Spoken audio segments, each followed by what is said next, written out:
Hello and welcome back to study with Saurabh YouTube channel. आज के इस वीडियो में हम काव्य विधि के अंतर्गत जो निर्धारित कवि दिए गए हैं उनमें सच्चिदानंद हीरानंद वात्स्यायन को देखेंगे, जो कि पार्ट नंबर 8 है। इससे पहले मैंने कई सारे वीडियोज हैं वो झारखंड सीजीएल के लिए जो पेपर 2 है उसमें अपलोड कर दिए हैं। ये जो हमारी सीरीज है जिसमें हम थ्योरी और एमसीक्यू दोनों को देख रहे हैं। यदि आप इस सीरीज को पूरा कंप्लीट देख लेते हो तो आप पेपर 2 में आसानी से 90% अंक ग्रहण कर लोगे जब चीज़ों को आप ग्रैब कर लोगे। तो ये जो है वो पार्ट नंबर 8 है। और इससे पहले मैंने कई सारे वीडियोज जो है वो इस जो चैप्टर है उसमें डाल दिया है, आप इसको देख सकते हो। जैसे कि भारतेंदु हरिश्चंद्र, मैथिली शरण गुप्त, सूर्यकांत त्रिपाठी, लीलाला, सुमित्रा नंदन पंत, महादेवी वर्मा, जयशंकर प्रसाद और जो रामधारी सिद्धिनकर है। और उसके बाद जो एमसीक्यू क्वेश्चन है उसको मैंने स्टार्ट किया था। बाकी जब भी इसको कंप्लीट कर लूँगा तो एमसीक्यू को फिर से कंटिन्यू करूंगा। अभी हमारे पास समय काफ़ी है, 1 महीना काफ़ी होता है। तो मैं 10 दिन पहले तक इसको कंप्लीट कर दूंगा, टोटल जो सब्जेक्ट है उसको कंप्लीट कर दूंगा।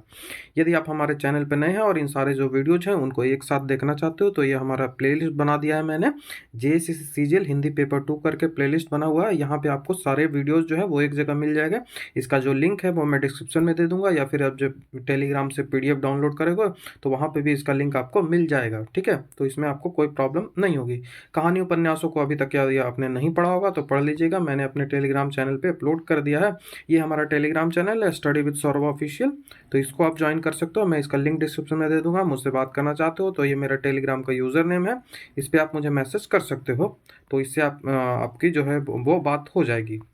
तो चलिए हम अपनी जो वीडियो है उसकी शुरुआत करते हैं। तो ये है अज्ञे, इनको बोला जाता है। ठीक है, ये याद रखेंगे, अज्ञे इनको बोला जाता है। सच्चिदानंद हीरानंद वात्स्यायन है, इनको अज्ञे बोला जाता है। अज्ञे जो इनका नाम है इसके पीछे भी एक कहानी है, क्योंकि ये भारतीय जो क्रांतिकारी जो होता था, भारतीय जो स्वतंत्रता आंदोलन होता था, इससे वो जुड़े हुए व्यक्ति हैं। इन्हें 4 साल का कारावास भी हुआ था, 2 साल के लिए इन्हें नज़रबंद भी किया गया था। तो चूंकि वो बम बनाने में एक्टिव थे, वो जो क्रांतिकारी जो आंदोलन था भारत में स्वतंत्रता आंदोलन के लिए, तो उसमें ये एक्टिव रहते थे। तो बम बनाते इनको पकड़ा गया था, जिस कारण से इन्हें 4 वर्ष का कारावास भी हुआ था और 2 वर्ष के लिए इन्हें नज़रबंद भी किया गया था। तो जब जेल में ये थे, जब ये जेल में थे तो जेल से ही ये कविताएं लिखते थे। तो ये इन्होंने 7 कविताएं लिखकर और प्रेमचंद्र जो है उनके पास भेजा था। प्रेमचंद्र जो है वो उनके पास इन्होंने 7 कविताएं भेजी।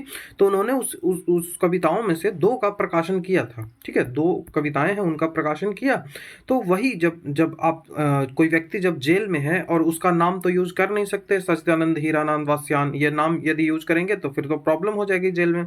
तो इसी कारण से आगे यूज किया गया अज्ञे। इसी कारण से, यही जो एक कारण है जिसके कारण इनका नाम जो है वो अज्ञे यूज किया गया। अज्ञे का अर्थ होता है अज्ञात। ठीक है, जिसका मतलब ज्ञात ना हो, वो इसका अर्थ होता है अज्ञात। तो इस कारण ही इनका नाम अज्ञेय यूज किया गया था। और बाकी आगे चलकर इनका जो अज्ञेय नाम है वो काफ़ी फेमस हो गया था। तो चलिए इनके जीवनी के थोड़ा सा हम देख लेते हैं कि इनका जन्म हुआ था वो 1911 ईस्वी में हुआ था। ये आपसे सवाल पूछा जाएगा, जन्म और मृत्यु पूछी जाती है, जन्म स्थान पूछा जाता है, मृत्यु स्थान पूछा जाता है। तो इसको आपको याद रखना है कि इनका जन्म जो है वो कब हुआ था। तो 1911 ईस्वी में इनका जन्म हुआ था और कुशीनगर में इनका जन्म हुआ था। तो कुशीनगर कहाँ है? कुशीनगर जो है वो उत्तर प्रदेश में है। ये आपको याद रखना है, उत्तर प्रदेश का कौन सा जिला? तो देवरिया, उत्तर प्रदेश का इनका देवरिया जिला में इनका जन्म हुआ था। तो ये आपको याद रखना है। और इनकी मृत्यु 1987 ईस्वी में नई दिल्ली में हुई थी। तो ये आपको इतनी चीज़ें आपको याद रखनी है। इनके बारे में जन्म और मृत्यु बार बार पूछा जाता है, तो इसको आपको याद रखना है। उसके बाद इनकी जो नागरिकता थी ये मतलब नहीं रहता, भारत के तो होंगे ही। शिक्षा मद्रास से हुई थी। और इनका जो पेशा था वो कवि थे, पत्रकार थे, उपन्यास भी लिखते थे, क्रांतिकारी भी थे जैसा कि मैंने आपको बताया, और लेखक भी थे। इनके जो प्रसिद्धि का मेन कारण है वो शेखर एक जीवनी, इनकी जो कविता है, आंगन के पार, उसके बाद कितनी नाव में कितनी बार, ऐसा करके है, उसके बाद तार सप्तक है, त्रिशंकु है, इन सब के कारण इनको प्रसिद्धि मिली थी। इनकी जो शादी हुई थी वो कपिला वात्स्यायन से हुई थी और इनको ज्ञानपीठ पुरस्कार भी मिला है, साहित्य का जो सम्मान है वो भी मिला है, और उसके बाद जो अंतर्राष्ट्रीय रीथ अवार्ड है वो भी इनको मिला है। तो कई सारे इनको अवार्ड मिला है। बाकी हम धीरे धीरे सारी चीज़ों को डिस्कस करेंगे। तो अब इनके जीवनी को देख लेते हैं। विस्तार रूप से कि सच्चिदानंद हीरानंद वात्स्यायन है, जिनको अज्ञेय नाम से जाना जाता है। इनका जन्म 1911 में ईस्वी में हुआ था और 1987 में इनकी मृत्यु हुई थी। वो अपने समय के हिंदी में सबसे चर्चित कवि थे, कथाकार भी थे, निबंध भी लिखते थे, पत्रकार भी थे, संपादक भी करते थे, यात्रा वृत्तांत भी लिखते थे और अध्यापन भी करते थे। जो कॉलेज है उसमें शिक्षक के रूप में कार्य भी करते थे। इनका जो जन्म हुआ था वो 1911 ईस्वी में उत्तर प्रदेश के देवरिया जिले के कुशीनगर में हुआ था। आप बता दो कि कुशीनगर में किसका जन्म हुआ था? आप बता दो कि कुशीनगर में किसका जन्म हुआ था? महावीर का या फिर बुद्ध का? महावीर का या फिर बुद्ध का? इसको आप बता दोगे कमेंट में। इनका जो बचपन था वो लखनऊ में भी था कश्मीर में भी, बिहार में भी और मद्रास में भी, मतलब पूरे भारत के जो एरिया है उत्तर दक्षिण पूर्व पश्चिम हर जगह इन्होंने अपना जीवन वो बिताया था। ठीक है। और इन्होंने बीएससी करके अंग्रेजी में एमए करते हुए क्रांतिकाली आंदोलन के साथ जुड़ गए थे। मैंने पहले भी आपको बताया था, जिस कारण से वो बम बनाते हुए पकड़े गए थे और फिर वहां से फरार भी हो गए थे, लेकिन अंततः इन्हें 1929 ईस्वी में पकड़ लिया गया था, जिस कारण से 4 वर्षों का कारावास और दो वर्षों के लिए इन्हें नजरबंद भी किया गया था। सबसे जो इंपॉर्टेंट बात आपको याद रखनी है कि जो अज्ञेय हैं वो प्रयोगवादी एवं नई कविता को साहित्यिक जगत में प्रतिष्ठित करने वाले कवि हैं। इन्होंने जो प्रयोगवाद कविताएं में होती है और नई जो कविताएं होती है उनको प्रतिष्ठित करने में इनका काफ़ी अच्छा योगदान रहा था। इन्होंने जापानी जो हाइकू कविताएं हैं वो अज्ञेय ने अनुदित की है। अनुदित मतलब ट्रांसलेट किया है, अज्ञेय ने हाइकू को ट्रांसलेट किया है, जिस कारण से इन्हें कहा भी जाता है कि इन्होंने पाश्चात्य जो साहित्य है उनसे चीज़ों को चुराया था। ये आरोप भी इन पे लगता है। बहुआयामी कवित्व की धनी जो है वो प्रखर कवि होने के साथ साथ अज्ञेय जो है उनको फोटोग्राफी का भी शौक था। ये सब चीज़ें आपसे पूछी नहीं जाएगी। जो अज्ञेय की कविताएं हैं वो प्रयोगवाद का प्रवर्तक इन्हें माना जाता है। मैंने ये पहले भी बता दिया है, तो इसको आपको याद रखना है। अज्ञेय को प्रयोगवाद का प्रवर्तक कहा जाता है और अज्ञेय को नई कविता धारा का पथ प्रदर्शक भी कहा जाता है। ये चीज़ें मैंने पहले भी आपको बता दिया है, तो इन सबको आपको याद रखना होगा। इनकी शिक्षा की यदि बात करें तो प्रारंभिक शिक्षा पिताजी की देखरेख में ही हुई और घर पे ही इन्होंने संस्कृत, फारसी, अंग्रेजी और बांग्ला भाषा का ज्ञान प्राप्त हुआ था और साहित्य का जो अध्ययन किया था वो घर पे ही इनकी हुई थी। 1925 ईस्वी में पंजाब का जो एथेंस की परीक्षा पास की और उसके बाद वो मद्रास के क्रिश्चियन कॉलेज में दाखिला लिया और उसके बाद वहां से विज्ञान में इंटर की पढ़ाई पूरी की और 1927 में बीएससी करने के लिए लाहौर चले गए। तो ये सब सवाल यदि टफ किया जाता है तो ऐसे सवाल पूछे जाते हैं, जिस कारण से ही मैंने ऐड कर दिया है। 1929 ईस्वी में बीए करने के बाद एमए में उन्होंने अंग्रेजी विषय को चयन किया था और फिर क्रांतिकारी गतिविधियों में हिस्सा लेने के कारण पढ़ाई जो है वो उनकी पूरी नहीं हुई थी और बम बनाने में पकड़े गए थे, जिस कारण से उनको सजा भी मिली थी। तो ये चीज़ें मैंने आपको पहले भी बता दिया है। अब उनके कृतियों की बात करें कि कौन कौन सी कृतियां उनके लिए सबसे ज़्यादा इंपॉर्टेंट है, जो आपसे हर बार एग्जाम में पूछे जाते हैं। बाकी सब उनका हम लिस्ट भी देखेंगे, लेकिन पहले जो इंपॉर्टेंट है उन सबको देख लेते हैं। तो 1930 से 1936 तक ये विभिन्न जेलों में इनका कटा था, तो ये आपको याद रखना है क्योंकि वो क्रांतिकारी जो गतिविधियां हैं उनसे जुड़े हुए रहते थे। 1936 से 37 में इन्होंने 2 पत्रिकाओं का संपादन किया था। 2 पत्रिकाएं आपको याद रखनी है। पहली जो पत्रिका है उसका नाम सैनिक है और दूसरी जो पत्रिका है वो भारत, विशाल भारत। तो इन्होंने 2 पत्रिकाओं का 1936-37 में प्रकाशन किया था, संपादन किया था। वो कौन कौन सी पत्रिकाएं थी? तो वो सैनिक थी और दूसरा जो था वो विशाल भारत था। 1943 से 1946 तक ब्रिटिश सेना में भी इन्होंने कार्य किया था। ब्रिटिश जो सेना है वो उसमें भी इन्होंने कार्य किया। उसके बाद इलाहाबाद से प्रतीक नामक पत्रिका है वो उन्होंने प्रकाशित किया था। पत्रिका जो है वो प्रतीक वो किसने प्रकाशित किया, ऐसे सवाल आपसे पूछ लिया जाएगा। तो अज्ञेय ने प्रकाशित किया। कहाँ से प्रकाशित किया? तो वो इलाहाबाद से प्रकाशित किया। और उसके बाद इन्हें जो ऑल इंडिया में नौकरी भी की थी। ऑल इंडिया जो रेडियो है, AIR जिसे बोला जाता है अभी, ऑल इंडिया रेडियो, उसमें भी इन्होंने नौकरी की थी। और देश विदेश की यात्रा भी इन्होंने काफ़ी की थी, जिसमें कैलिफोर्निया विश्वविद्यालय से लेकर जोधपुर विश्वविद्यालय तक अध्यापन किया। इन्होंने कैलिफोर्निया का जो विश्वविद्यालय है वहाँ पे भी अध्यापन किया और जोधपुर का जो विश्वविद्यालय है वहाँ पे, मतलब भारत हो चाहे विदेश हो, हर जगह इन्होंने अध्यापन किया है। दिल्ली जब इन्होंने लौटा तो दीनमान एक साप्ताहिक पत्रिका है उसका संपादन किया। उसके बाद नव भारत टाइम है उसका संपादन किया और अंग्रेजी की 2 पत्रिका वाक और एवरीमैन्स जो अंग्रेजी की 2 पत्रिका हैं उसका भी इन्होंने संपादन किया था। तो ये चीज़ें आपको याद रखनी है। पहला तो उन्होंने संपादन किस कविता का किया? तो सैनिक का किया। सैनिक पत्रिका है उसका संपादन किया। उसके बाद विशाल भारत का संपादन किया। उसके बाद पत्रिका जो एक निकाली थी प्रतीक प्रतीक उन्होंने निकाला। उसके बाद दीनमान साप्ताहिक पत्रिका थी उसको निकाला। उसके बाद नव भारत टाइम का प्रकाशन किया। उसके बाद अंग्रेजी की 2 पत्र होते थे जिसमें वाक था और एवरीमैन्स था, तो 2 वाक और एवरीमैन से याद रखेंगे। उसके बाद इन्होंने 1980 में वत्सल निधि 1980 ईस्वी में नामक एक न्यास की भी स्थापना की थी। इसका जो उद्देश्य था वो क्या था, इसको जो ऑब्जेक्टिव था वो क्या था, तो साहित्य और संस्कृति के क्षेत्र में कार्य करना इसका उद्देश्य था। भारत की जो संस्कृति है उसके बारे में, भारत का जो हिंदी साहित्य है उसके बारे में काम करना इसका मेन उद्देश्य था। तो आपको याद रखना है 1980 ईस्वी में वत्सल निधि नामक जो न्यास था उसकी स्थापना की थी। और किसने की थी, तो वो सच्चिदानंद हीरानंद वात्स्यायन ने किया था। 1987 ईस्वी में इनकी मृत्यु हो गई थी, मैंने ये पहले भी आपको बता दिया है। और 1964 ईस्वी में इन्हें आंगन के पार द्वार के लिए साहित्य अकादमी जो अवार्ड है वो मिला था। साहित्य का सर्वोच्च सम्मान जो होता है वो इन्हें मिला था, साहित्य अकादमी अवार्ड 1964 ईस्वी में। आपको डेट भी याद रखनी है क्योंकि डेट भी पूछा जाता है। तो आंगन के पार द्वार जो बुक है उनके लिए में था, ये कविता है, कविता संग्रह है, ठीक है। और पुरस्कार प्राप्त हुआ। उसके बाद 1978 ईस्वी में 1978 में कितनी नाव में कितनी बार के लिए इन्हें ज्ञानपीठ पुरस्कार भी मिला। तो साहित्य के 2 सबसे बड़े जो सम्मान होते हैं, साहित्य अकादमी सम्मान और भारतीय ज्ञानपीठ पुरस्कार, ये भी उन्हें मिला। कब मिला, तो 1964 ईस्वी में इन्हें आंगन के पार द्वार के लिए साहित्य अकादमी पुरस्कार मिला। आंगन के पार द्वार के लिए 1964 ईस्वी में साहित्य अकादमी पुरस्कार मिला। और उसके बाद 1978 ईस्वी में इन्हें कितनी नाव में कितनी बार के लिए भारतीय ज्ञानपीठ पुरस्कार मिला। तो पुरस्कारों से काफी सवाल पूछे जाते हैं, इनके डेट से आपको सवाल देखने को मिलेंगे, तो इनको आपको याद रखना पड़ेगा, तभी आपसे चीजें हो पाएगी। सबसे पहले हम जो आगे के जो साहित्य है उनके बारे में जो पूछे जाते हैं सवाल, उन सबको देख लेंगे। बाकी उसके बाद हम लिस्टिंग जो है वो लिस्टिंग भी मैंने बना रखी है, तो आपको लिस्टिंग भी मैं दिखा दूंगा। लेकिन पहले जो डिटेल में चीजें हैं उनको देख लीजिए।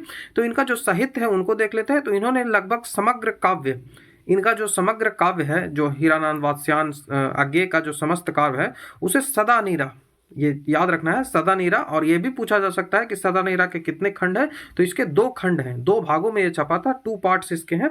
तो इनका लगभग समग्र जो काव्य है उसको सदा नीरा नामक में संकलित किया गया। इसके 2 खंड हैं उसमें संकलित कर दिया गया है। और इनका जो अनयान विषयों पर जो लिखा गया निबंध है, उसको कौन कौन सी बुकों में संकलित किया गया है, तो उसको 3 बुकों में संकलित किया गया है। पहली जो बुक है उसका नाम सर्जना है, दूसरी जो बुक है उसका नाम संदर्भ है, और तीसरी जो बुक नाम है उसका केंद्र और परिधि।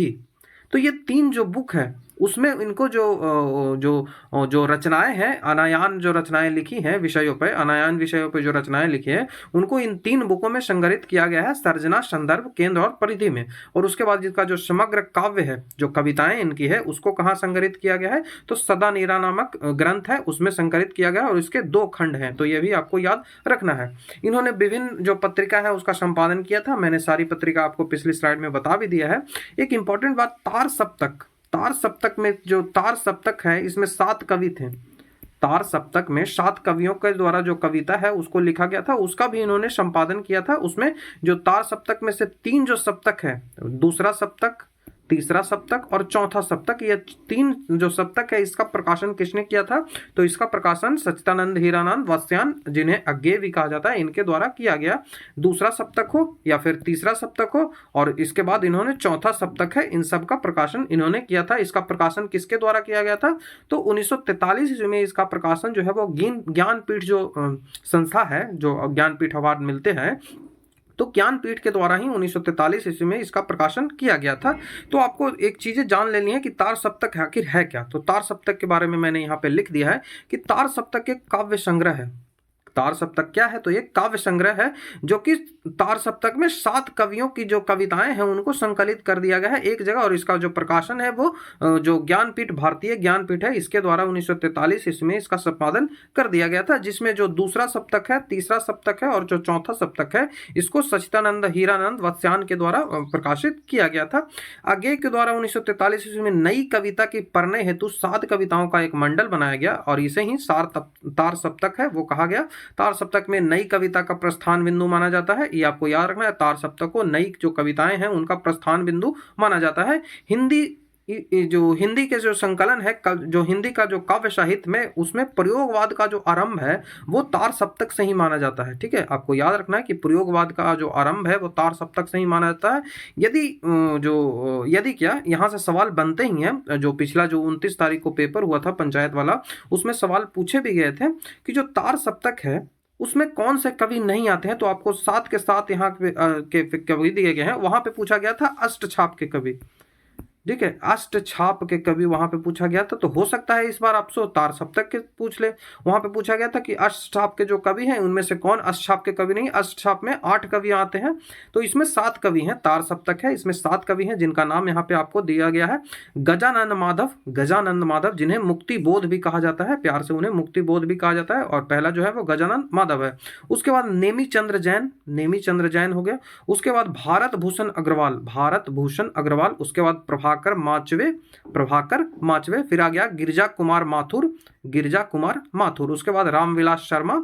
उसके बाद कौन से आते हैं, तो वो रामविलास शर्मा थे, और जो उसके बाद जो बचा वो अज्ञेय बचा। तो 7 के 7 कवियों के नाम आपको याद होने चाहिए, क्योंकि आपसे सवाल पूछा जा सकता है कि निम्न में से कौन जो है वो तार सप्तक के कवि नहीं है। तो इनको 2-3 बार पढ़ लोगे तो आपको चीजें याद हो जाएगी। मैं एक बार फिर से रिपीट कर देता हूँ। गजानंद माधव जिन्हें मुक्ति बोध भी कहा जाता है, नेमी चंद्र जैन हो गए, उसके बाद भारत भूषण अग्रवाल हो गए, उसके बाद प्रभाकर माचवे हो गए, उसके बाद गिरजा कुमार माथुर हो गए, उसके बाद रामविलास शर्मा हो गए, और उसके बाद अज्ञेय हो गए। तो ये 7 के 7 जो कवि हैं उनके नाम आपको याद होने चाहिए।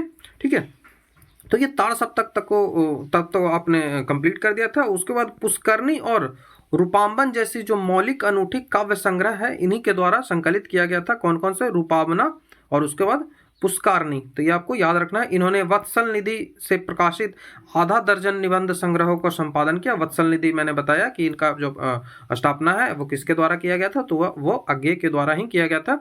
अज्ञेय ने कई जो कहानियां हैं, इनकी जो कहानियां हैं वो काफ़ी कम लिखी है, लेकिन कहानियां जो लिखी है वो काफ़ी अच्छी लिखी है।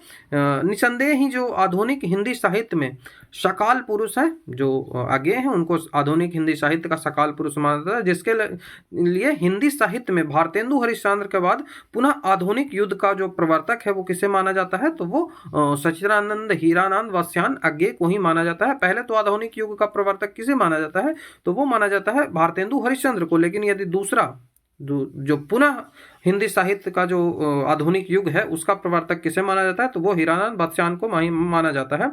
ये आप याद रखेंगे कि अज्ञेय की जो रचनावली है, अज्ञेय रचनावली, ये किसने प्रकाशित किया और ये कितने खंडों में है। यहीं से 2 ही सवाल यहाँ से पूछे जाएंगे कि जो अज्ञेय की रचनावली है वो कितने खंडों में है, तो वो 18 खंडों में। ये कुल 18 खंडों में है, जिसमें इनकी सारी जो रचनाएं हैं उनको संकलित किया गया है और उनको डिवाइड करके संकलित किया गया है कि कविताएं हो गई, कहानियां हो गई, यात्रा वृत्तांत हो गए। तो इन सबको 18 खंडों में संकलित किया गया है, और इसका जो संपादन है वो किसने किया, तो पालीवाल। ठीक है, पालीवाल ने किया, कृष्णदत्त पालीवाल, पूरा नाम आप याद रखें, कृष्णदत्त पालीवाल। तो ये जो चीजें हैं ये आपको याद रखनी पड़ेगी, क्योंकि यहाँ से सवाल जो है वो काफी बनते हैं। अब हम इनको देख लेंगे, जो इनकी कविताएं हैं उनको एक लिस्टिंग में देख लेंगे, क्योंकि कविता संग्रह में जो आपसे सवाल पूछे जाएंगे कि निम्न में से कौन सी कविताएं हैं वो सच्चिदानंद हीरानंद वात्स्यायन के द्वारा नहीं लिखा गया है, तो इनको सबको आप एक नजर में देख लोगे। ठीक है, तो भग्नदूत, पहला जो इनकी कविता है वो भग्नदूत हो गया। उसके बाद चिंता हो गया, उसके बाद इतेयम हो गया, उसके बाद हरी घास पर क्षण भर, हरी घास पर क्षण भर, उसके बाद बावरा अहेरी, बावरा अहेरी, उसके बाद इंद्रधनुष रौंदे हुए है, इंद्रधनुष रौंदे हुए। ये इसमें कुछ याद मेरा समझाने का कोई तो है नहीं, यहाँ पे आपको ये चीजें को याद करनी पड़ेगी। इसके लिए आपको 3-4 बार चीजों को पढ़ लोगे तो हो जाएगा। नदी की बांक पर छाया, नदी की बांक पर छाया। उसके बाद prison days and other poems, prison days and other poems, जो कि प्रकाशन जो है वो 1946 में किया गया था, जब जेल में थे। तो मैंने बताया था कि इसका प्रकाशन बाद में किया गया था। उसके बाद अरि ओ करुआ प्रभामय, अरि ओ करुआ प्रभामय। उसके बाद आंगन के पार द्वार, ये तो प्रकाशन आपको याद ही रखना है। आंगन के पार द्वार और कितनी नाव में कितनी बार, इन दोनों का प्रकाशन वर्ष आपको याद रखना है। तो आंगन के पार जो द्वार है उसका प्रकाशन वर्ष 1961 में है, ये आपको याद रखना है। आंगन के पार द्वार का प्रकाशन वर्ष 1961 है, और कितनी नाव में कितनी बार, इसका प्रकाशन वर्ष 1967 है। तो ये चीज़ें आपको याद रखनी पड़ेगी। ये तो 2 प्रकाशन वर्ष याद रखना पड़ेगा क्योंकि यहाँ से उनको अवार्ड मिला है। क्योंकि मैं उसे जानता हूँ, उसके बाद सागर मुद्रा, उसके बाद पहले सन्नाटा बुनता हूँ, उसके बाद महावृक्ष के नीचे। तो ये इनका कविता संग्रह है जिसको आप 2-3-4 बार बस पढ़ लोगे तो चीज़ें आपको माइंड में एक बार बैठ जाएगी। उसके बाद जब ऑप्शन आएगा तो आप इनको छाट सकते हो। उसके बाद इनका जो कहानियाँ हैं और उपन्यास हैं उनको देख लेते हैं। तो कहानियों में आपको ये जो 5 की 5 कहानियाँ दी गई है ये भी आपको याद रखनी है बस।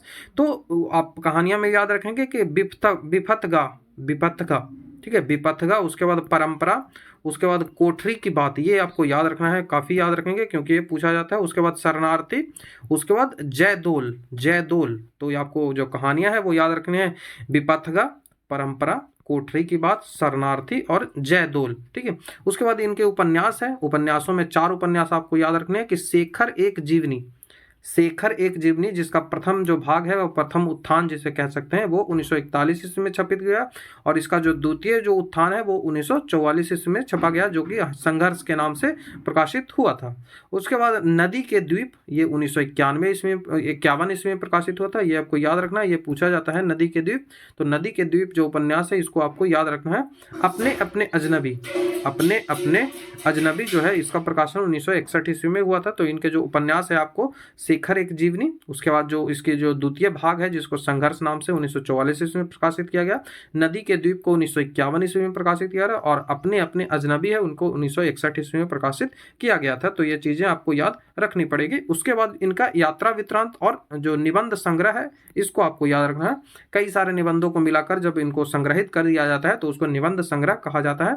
तो इनके 5 निबंध संग्रह आपको याद रखने हैं जिनमें सबरंग त्रिशंकु हो गया, आत्मनेपद, उसके बाद आधुनिक साहित्य, एक आधुनिक प्रदेश आलवाला, उसके बाद सब रंग और सब कुछ, लिखी कागद कोरे। तो ये जो निबंध संग्रह है इसमें सबरंग त्रिशंकु, आत्मनेपद, उसके बाद आधुनिक साहित्य, एक आधुनिक परिदृश्य, उसके बाद सब रंग और कुछ राग, उसके बाद लिखी कागद कोरे। तो ये निबंध संग्रह है, इसका बस नाम आपको ध्यान में रखना होगा। उसके बाद यात्रा वृत्तांत है, अरे यायावर रहेगा याद, ये पहला हो गया। एक बूंद सहसा छलकी, तो ये 2 यात्रा वृत्तांत है, ये भी आपको याद रखना है। यात्रा वृत्तांत मतलब कि यात्रा जब करने पे जो वहाँ संस्मरण जो यादें होती हैं उनको संकलित कर देना, उनको साहित्य के रूप में संकलित कर देना, उसको यात्रा वृत्तांत बोलते हैं। तो यात्रा वृत्तांत में 2 याद रखने हैं, अरे यायावर रहेगा याद, उसके बाद एक बूंद सहसा छलकी। तो ये दोनों आपको याद रखना पड़ेगा, ठीक है। उसके बाद जो इनका बचता है वो इनके जो प्रमुख कृतियां हैं जिसमें संस्मरण में इनका जो है वो आपको याद रखना है, स्मृति लेखा।